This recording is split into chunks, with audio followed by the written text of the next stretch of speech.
Namo tassa bhagavato arahato samma sambuddhassa. Namo tassa bhagavato arahato samma sambuddhassa. Namo tassa bhagavato arahato samma sambuddhassa. So, after a bit of fooling around with the audio, which still isn't very good, but we'll proceed.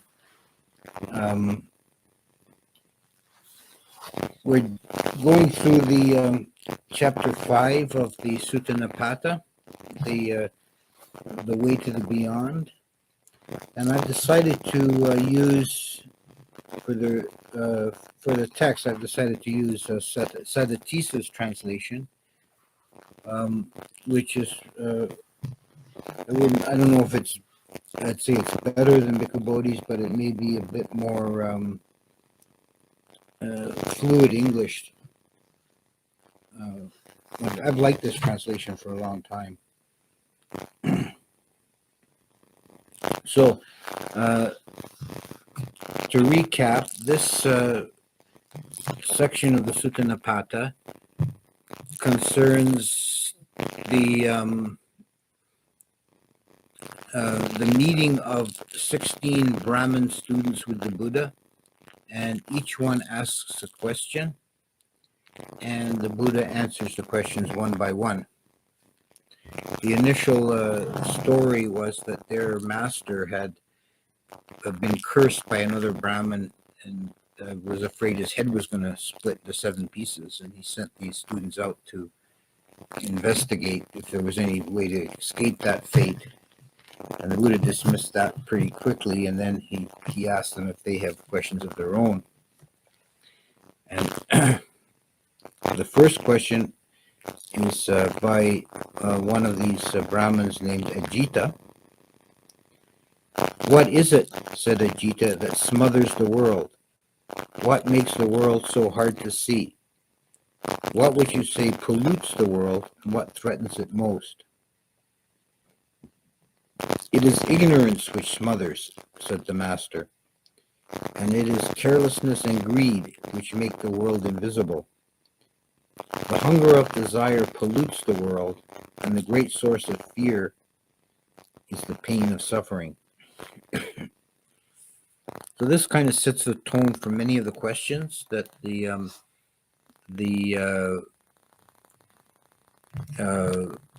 Brahmin students will ask a question in sort of figurative terms, and the Buddha will answer quite specifically. So, like, what smothers the world? Ignorance that smothers the world.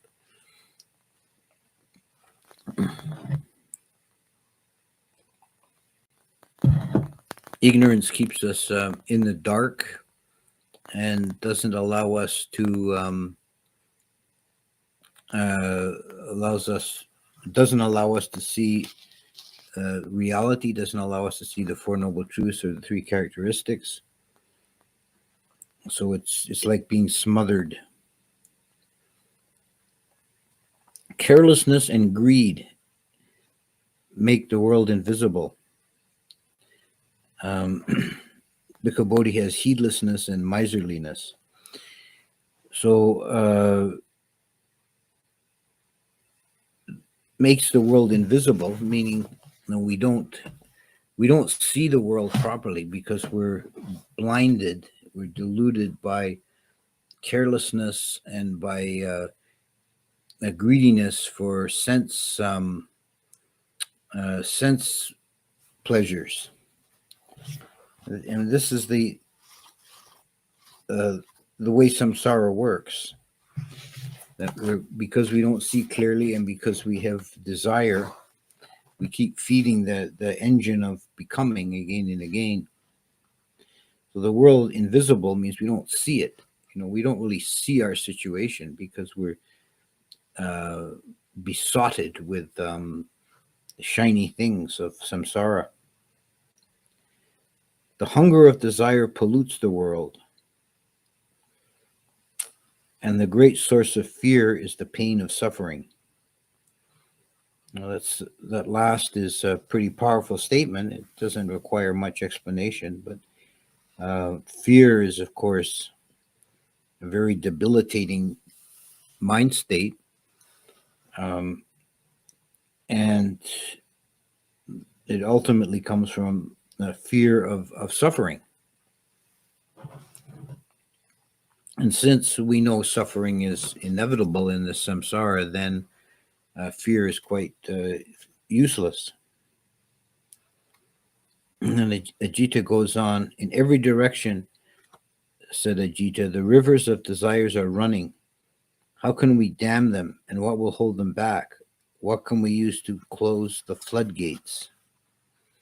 That's a powerful metaphor. We experience desire and craving like rushing water, it carries us away. And Ajita is asking, how can we dam them up? How can we close the floodgates? The Buddha says, any river can be stopped with the dam of mindfulness. I call it the flood stopper. And with wisdom, you can close the floodgates. Mindfulness, sati, and wisdom, panya. They'll stop the flood. So maintaining mindfulness, being awake and alert, and remembering who you are and what you're doing. The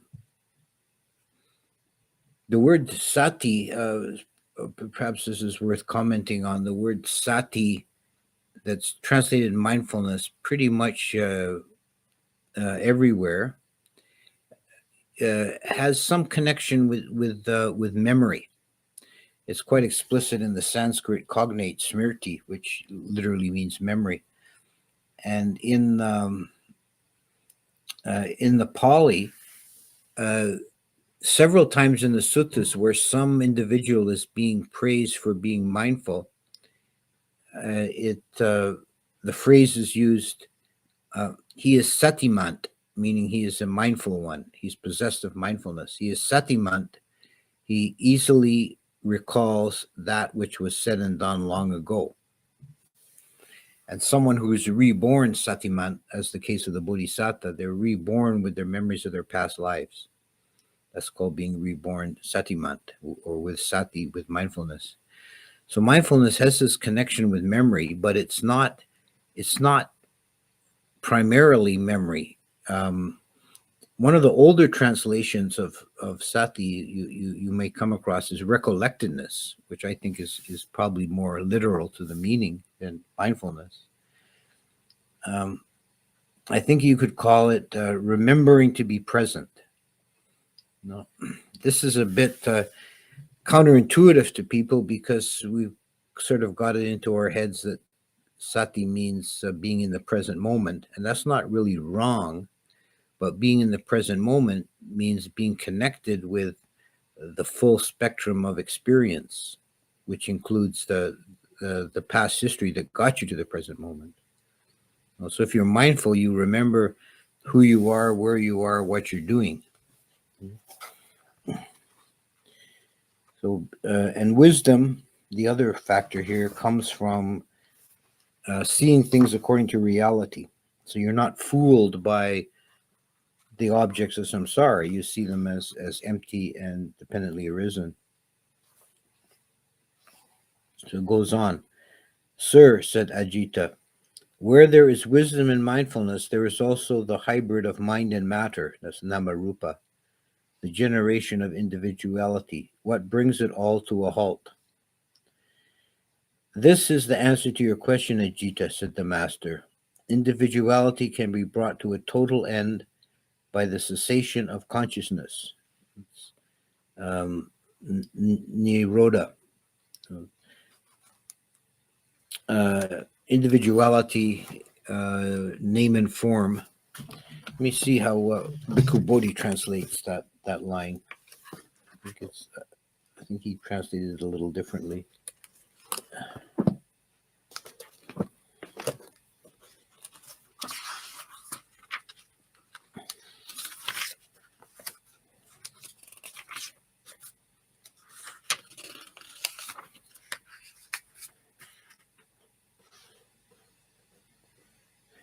Okay, this is Bhikkhu Bodhi's translation of that stanza. Wisdom and mindfulness and name and form, dear sir, when asked by me, please declare, where does this come to an end?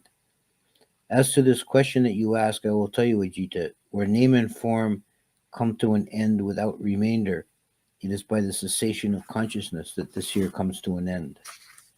So the cessation of consciousness, nirodha, it doesn't mean extinction or annihilation. It's a cessation of the dependently arisen process of name and form and consciousness, as in some variants of the dependent origination, particularly in the Digha Nikaya, you'll have, because of name and form consciousness, because of consciousness, name and form, that's the nexus of individuality, and that ceases with nibbana, the unconditioned. So that I-making process, the individuating process of beings, no ceases. That's nirodha, cessation.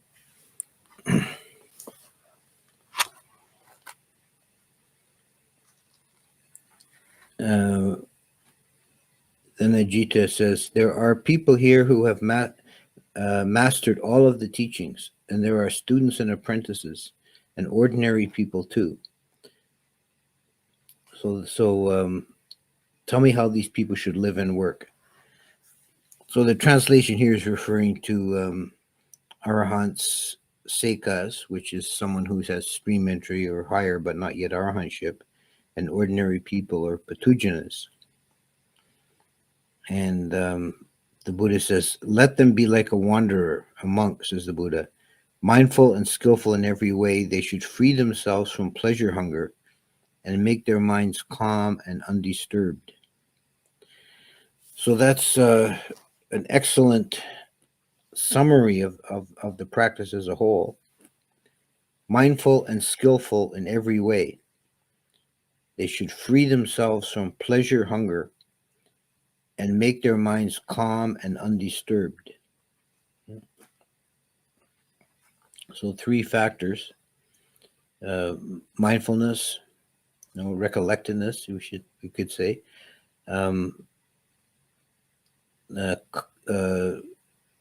diminishing and eventually eliminating desire, and making the minds calm and undisturbed. And these 3 all go together and assist one another. If you calm the drive of pleasure seeking, then the mind will naturally become calm, and mindfulness will naturally arise because you're clear. So that's the end of Ajita's questions. And it says in the commentary that after each of these questions, the questioner, together with all his 1,000 students, attained to arahantship.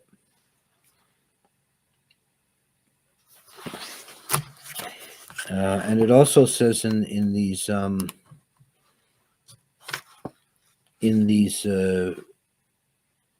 commentary to these questions that one of the students, Mogaraja, who ends up being, in the sequence, he ends up being number 15 out of the 16. He keeps trying to ask the next question, and the Buddha tells him to wait. It's not your turn yet. And it says because the Buddha knew he needed to prepare himself more before he could receive the teaching. So the next question is from a Brahmin called Tissa Mataya. And he asks the question, who in the world is happy? Is there anyone who is not full of agitation? Is there anyone who can understand the alternatives without getting stuck in his thinking between them? And who would you say deserves the title superbeing? And who is there who isn't caught up in the patchwork world of greed? There is a person not full of agitation, answered the Buddha. It is the monk whose actions in the sensuous world are pure and good. He does not have this thirst of craving. He never loses mindfulness, and he has by his own decision become extinguished, calm. He says in the sensuous world, he's referring to the situation of human beings, where we're in the even an enlightened human being is still in the kama bhumi, the sensual plane of existence. That's where human beings live. And if you're not mindful, and if you give in to craving, this sensual world is very bewildering and confusing, and one gets lost in it. But the Buddha is saying here that it is possible not to lose one's mindfulness and to become calm.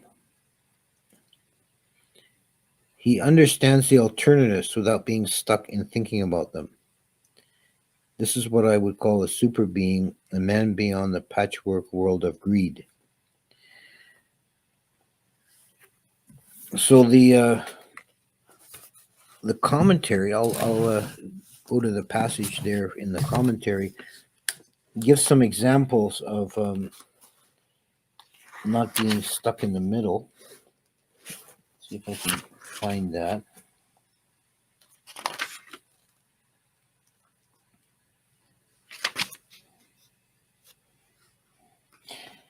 Okay, and because Bodhi's translation of that line is having directly known both ends, by reflection, one does not get stuck in the middle.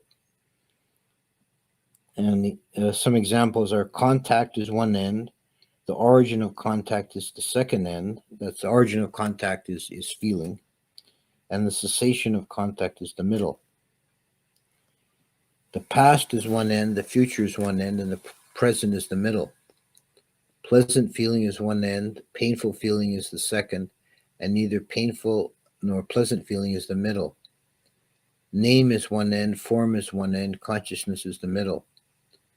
The 6 internal sense bases are one end, the 6 external sense bases are the other end, consciousness is in the middle. The personal entity is one end, the origin of the personal entity is the second end, and the cessation of the personal entity is the middle.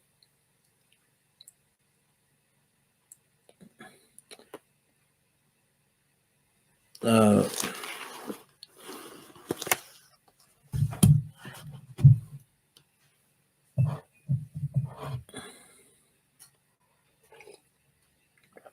think what's being referred to here when you say knows the two ends and not get stuck in the middle, it's a kind of a paradoxical statement. The one is not the enlightened person is not understands the situation fully, but doesn't get stuck anywhere. There's a line from Ajahn Chah, not going forward, not going backward, not standing still.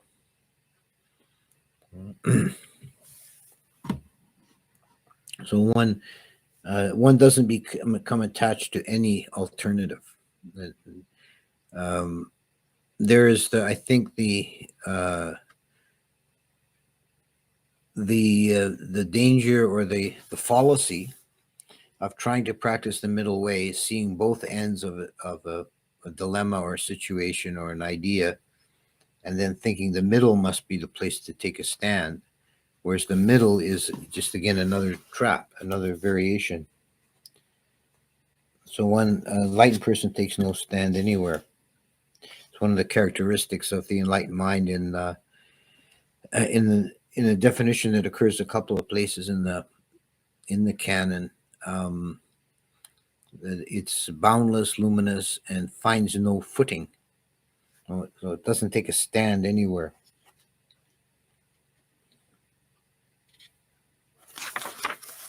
So that was a fairly short Tisamateya. And we go on to the next one. I think I'll do 4 today. So we'll do a Punnaka's questions. The Brahmin student Punnaka was next to speak. I have come, he said, to ask a question of the one without desire, the one with root depth vision. It is this, Master, that I would like you to explain. Why is it that the wise men in this world, the Brahmins, and the rulers and others have always offered sacrifices to the gods? So this is a very Brahmanical question. This is a type of question that would occur to a Brahmin. What is the purpose of sacrifice? Because the Brahmin, you shouldn't confuse the religion of these Brahmins with modern Hinduism. This is quite an earlier phase in Indian religious thought. And the religion of the Brahmins before the Buddha and up to the Buddha's time was very ritualistic and based on elaborate procedures of sacrifice, including animal sacrifice. And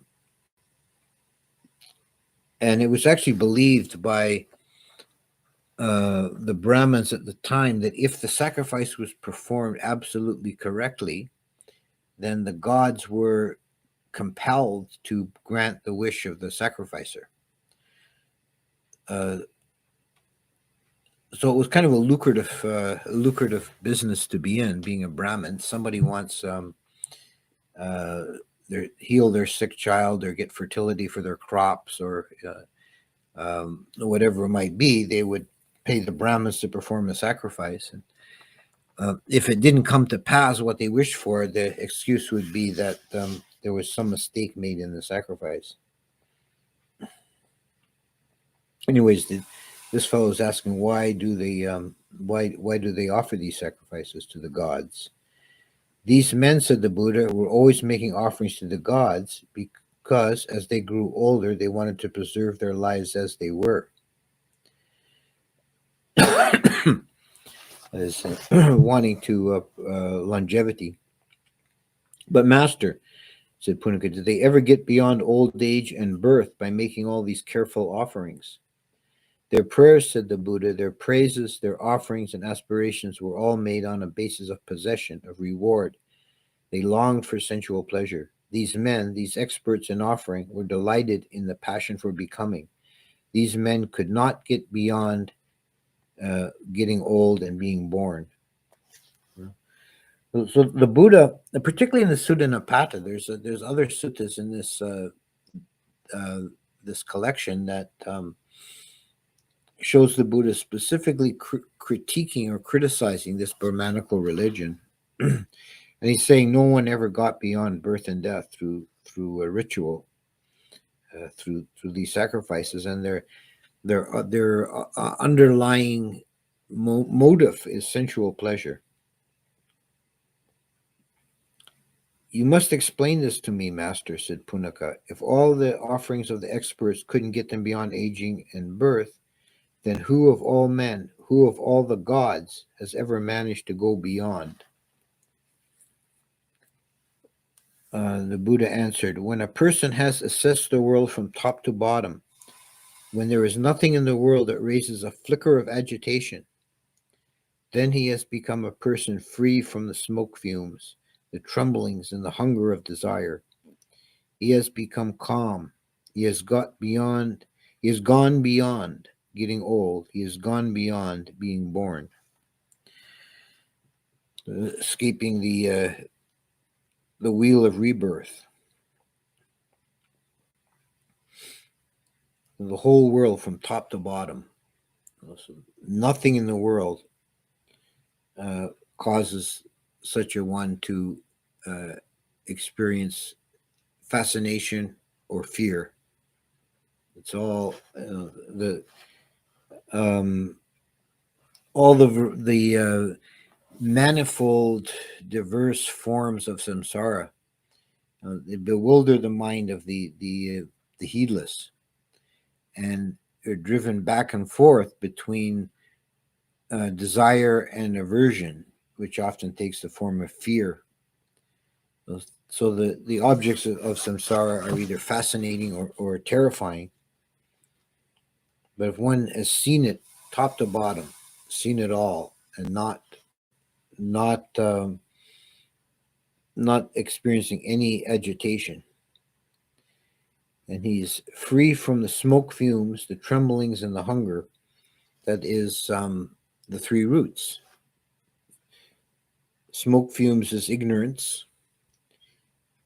Trembling is aversion in the form of fear, and hunger is desire.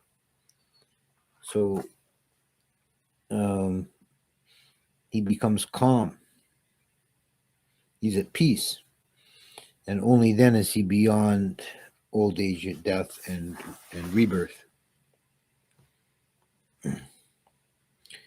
We'll do one more. This is a little longer one. Metagu. Then the Brahmin student Metagu asked his question. Master, he said, you are clearly a mind of full development and a master of knowledge. Where on earth do all the various kinds of suffering come from? The Pali here, Siddhatisa is being a little bit unliteral here. Bhikkhu Bodhi is more literal in his translation here. When Metagu calls the Buddha a master of knowledge, he's actually calling him a master of the Vedas.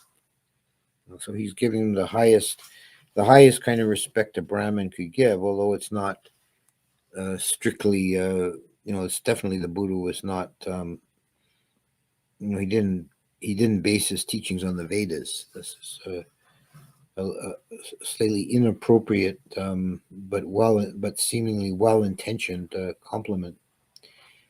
This is a question, said the master, about birth and the growth of suffering. I will answer it in a way that I myself have found it, which is this. All different forms of suffering develop from the basic clinging, upadi, clinging. Now, Bhikkhu Bodhi translates that clinging as acquisition, which is unusual. Upadi is in the dependent origination. The sequence is from sense contact to feeling to craving, tanha, to upadi, clinging, to bhava, becoming. And actually, the most literal translation of upadi would be fuel. So upadi is the fuel for becoming.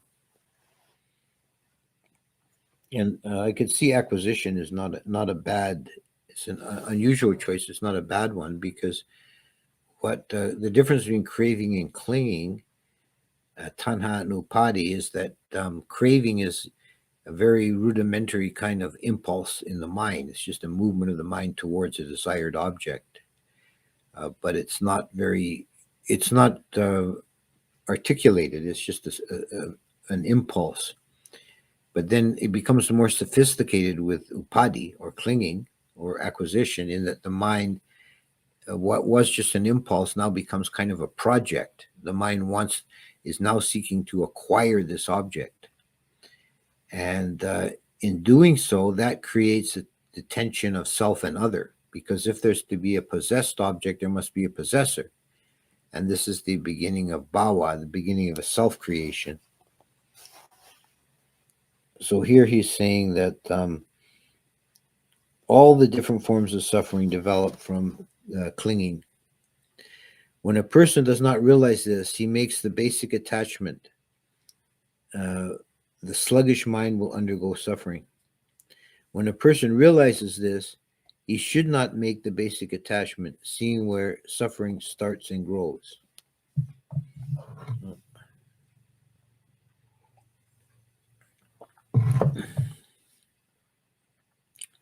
So if a person realizes that suffering comes from desire and clinging, then he can begin to let go. But as long as he thinks he can make an end of suffering through the acquisition of objects, through the taking of objects, then he'll endlessly suffer. That will not end suffering. That clearly answers what I asked, said Metagu. Please answer this one too for me, because of your certain knowledge. How do wise men cross the ocean? How do they get beyond the aging process? How can they get beyond birth or sadness or sorrow? Well, cross the ocean, of course, is meant figuratively, crossing to the other shore, attaining nibbana. and then it's phrased in terms of the existential dilemma. How do they get beyond aging, birth, sadness, sorrow? The master replied, I will explain to you the truth, not based on hearsay. First, realize that this way is one which can be known here and now, as a result of which a mindfully living person releases his hold on the world. Now, that's critical. Mindfully living person releases his hold on the world. So he's no longer grasping to samsaric becoming. Master teacher, Metagu said, for me there can only be joy and delight to hear you talk about a supreme way, which when a mindfully living person knows it, releases his hold on the world. The master continued, in every direction there are things you know and recognize, above, below, around, within. Leave them. Do not look to them for rest or relief. Do not let consciousness dwell on the products of existence, on things that come and go. Yeah, so letting go of all of samsara, above, below, around, within. Do not look to them for rest or relief. Now, this is the same teaching that was in the previous stanza, rephrased, that the mistake that beings make endlessly is they seek to find satisfaction, or here rest and relief, through acquisition of the objects of samsara. And the objects of samsara, being inherently flawed, are unable to satisfy the mind. They're unable to give the mind rest or relief. The products of existence, that which is manifest in samsara, things that come and go. This is the ultimate, this is anicca. It's one of the characteristics. It's one of the ultimate basic facts of existence, that nothing persists. And if one tries to rely on the impermanent, the dependently arisen for their satisfaction, for their completion, one will endlessly suffer. This is how birth and death happens. This is how the wandering monk lives. He goes from place to place, mindful and resolute. He does without cherished objects and comes to understand the world. So he leaves aging and birth behind. He leaves sadness and sorrow behind, and he lets go of suffering here itself. These great words of wisdom are full of joy for me, said Metagu. Gautama's description of non-attachment is perfect. The master clearly has let go of suffering. He has found and understood, just as it is, the way things work. The people whom you, the wisdom master, regularly teach will certainly lose suffering. As for me, I have come here to honor you, to bow before you, a hero. I ask you, master, to give me frequent teachings.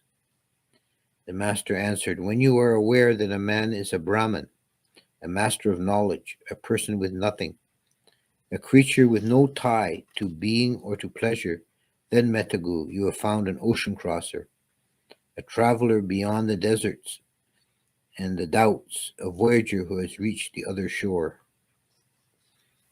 It was interesting that the Buddha phrases the qualities of the enlightened person in terms that would be meaningful to a Brahmin. A man is a Brahmin, and the Buddha elsewhere in other places in the suttas, he uses the word Brahmin to mean, in its noblest sense, as one who is free of desire.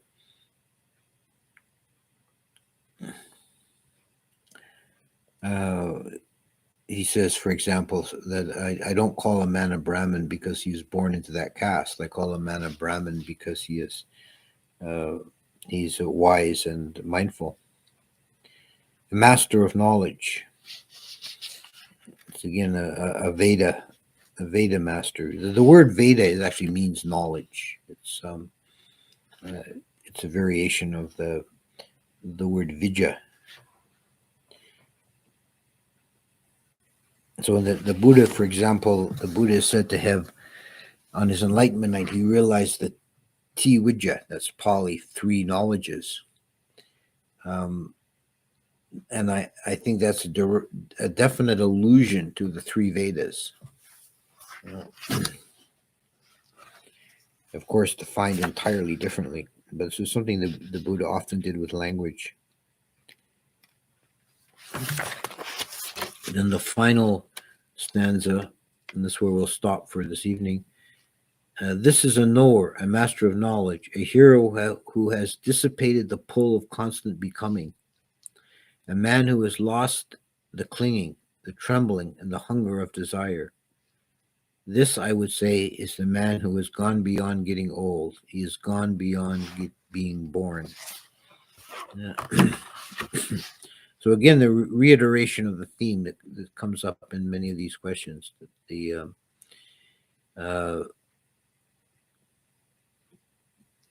two important factors are mindfulness and letting go of desire. And this is how one gets, and this is again a repeated theme in this entire Wagga. That the goal is defined as getting, in the existential terms, getting beyond birth and death, being free from birth, sickness, old age, and death. So we'll stop there and spend some bit of time on questions and answers. And I can see the chat's been quite busy. Let me roll it back and see what the questions are. Okay, first question: Does according to Buddhism, does praying to deities effective or useless? What is the difference between equanimity and tranquility and samadhi? Okay, the 2 separate questions. Is praying to deities effective or useless?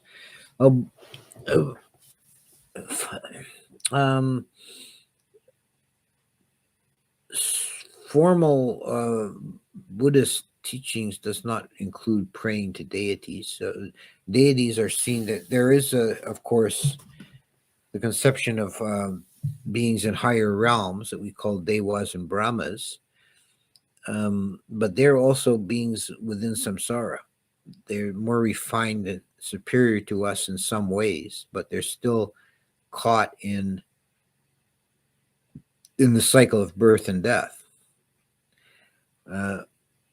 Well, that said, like formal Orthodox Buddhism does not pray to deities, but if you, in Buddhist countries, many people do, because I think that's a human impulse. If you want aid and assistance from higher beings, although that's strictly not that's not strict proper Buddhism, but it's a pretty common practice. What is the difference between equanimity, tranquility, and samadhi?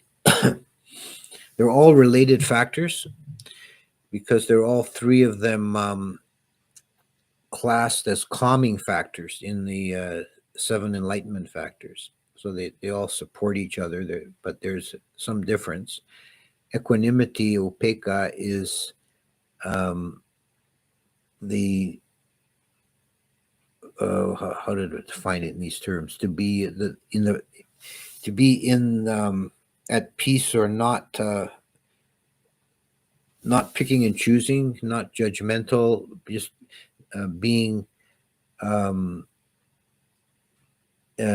okay with what's the condition of the present moment. So the emotional effect is that one's not moved to either delight or misery, but is calm in the middle.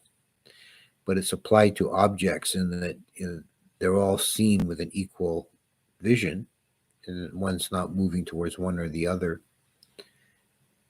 Tranquility, passaddhi, is that the tone of the mind being at peace, not being disturbed, having a so obviously this ties in with equanimity. You can see how they work together, but equanimity is perhaps more of a cognitive thing, and tranquility is more of an emotive thing, that one is at peace, at ease, not disturbed. And samadhi is the stability of mind, that mind's not moving around, not jumping around, but is staying calmly in one place. Next question: why is there wanting in pleasurable phenomena and not wanting in unpleasantness, and not vice versa, or not vice versa, or other ways? Well, that's pretty natural. That the common impulse of the mind, even in animals, is to seek pleasure and avoid pain. And on a kind of on that strictly biological level, it has a survival value. You're seeking that which is perceived for your well-being, even if it's incorrectly understood. But if it yields that pleasant feeling, then there's desire for it. Because that pleasant feeling is, by definition, it's pleasant, it's desirable. And the unpleasant feeling is painful, is suffering. So one has aversion to those things.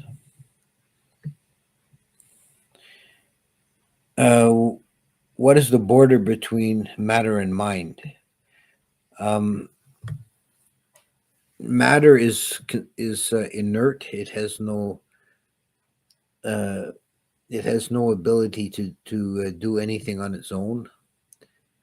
Mind is the creative factor, and it's the consciousness factor. Having experience. In Abhidhamma, it's not a question of there any border between them, because they're quite separate categories. Mind and matter are considered completely. They can affect each other. They can have an effect on each other, but they're not dependent ultimately on each other, and they're quite separate categories. It seems that existence was an experiment in personality, but the result was some sorrow for a being. Thus, the experiment failed, and now the only purpose is to abandon the experiment.